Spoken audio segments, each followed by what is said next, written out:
All of Starfield's companions are pointless and cringe. You could cut all of them and the game would be no different. Before quitting Starfield, I had installed a Russian voice for Sarah mod and intentionally disabled the subtitles. I installed Hank Hill as Sam Coe. I installed cuter Andreya voice, and I installed Mass Effect 3 creator voice Vasco, just to make them less insufferable, and it still wasn't enough.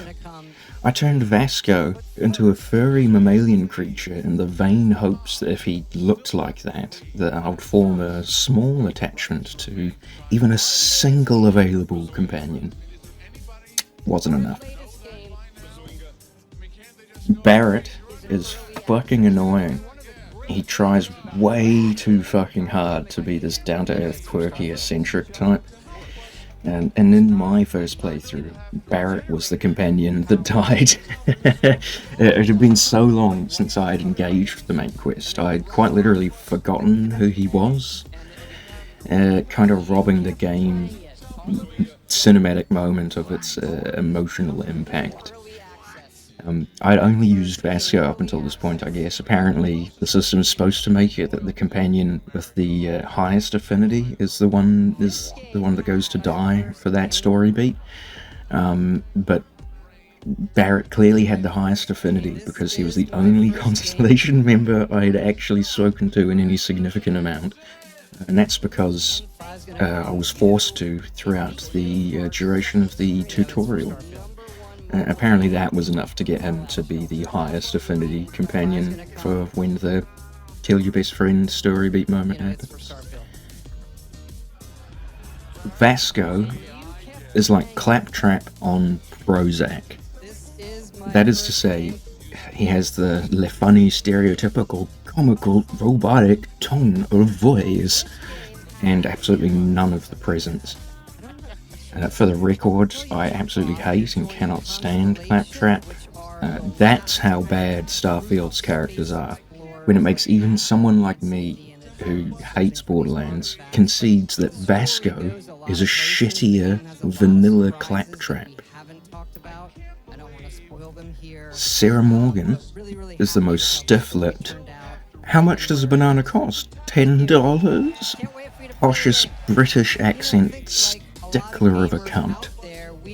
Every single thing she says, and the tone that she says it in, is just so comically unbelievable. I put off progressing the Constellation main quest for so long because, like, quest 2 or 3, she is a required companion for a section of it. And when I read that, like, this next mission had a pop-up that says, Sarah's going to be required to be your companion, I was like, fuck this, I'm out of here. Did nothing in the game for the next 40 hours. Sam Coe isn't for anyone. Most of the Starfield player demographic will be weirded out by the sad old dad bit, wanting to bring his kid on the fucking ship. No, I don't want to bring your fucking kid onto my ship. And the people who are designed to be the demographic of people who would think this is nice, like, oh, what a sad dad, I want to, I can fix him.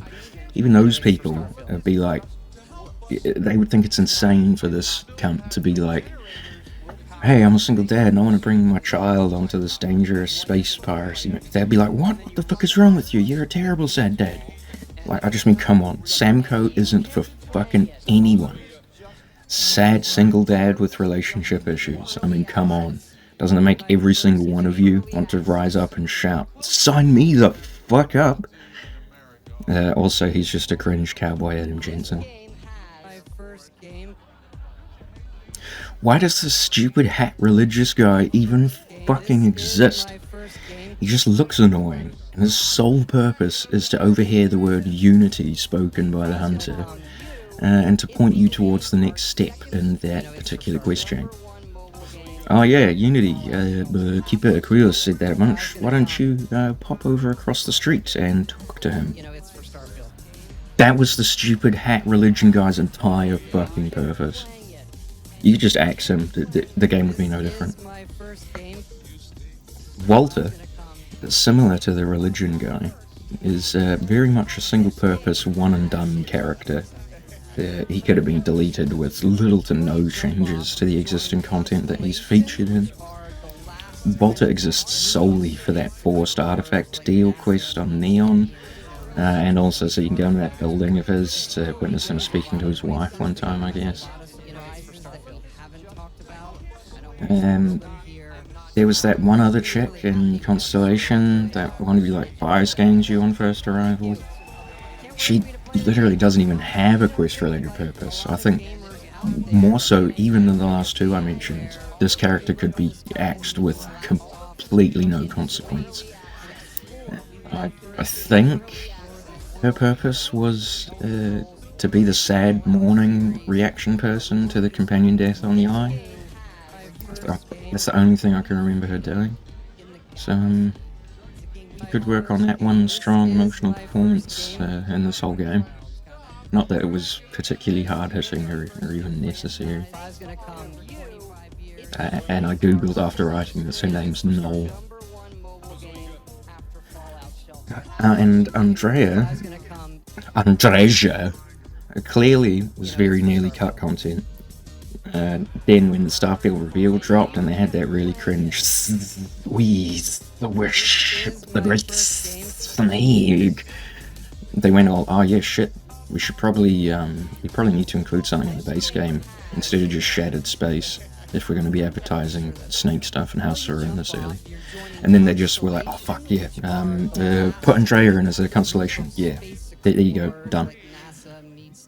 And she's the least offensive of the companions by virtue of just being pretty blank slate, but also because of a consequence of this, it becomes the most disappointing companion.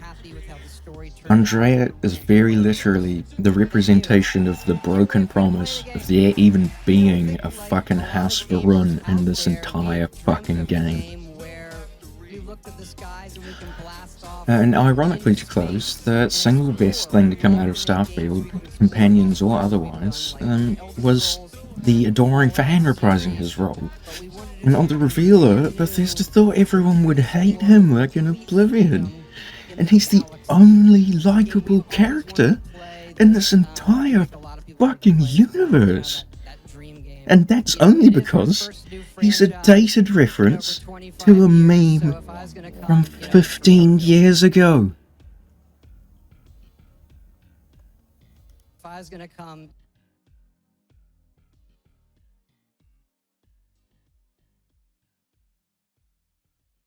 it's for Starfield.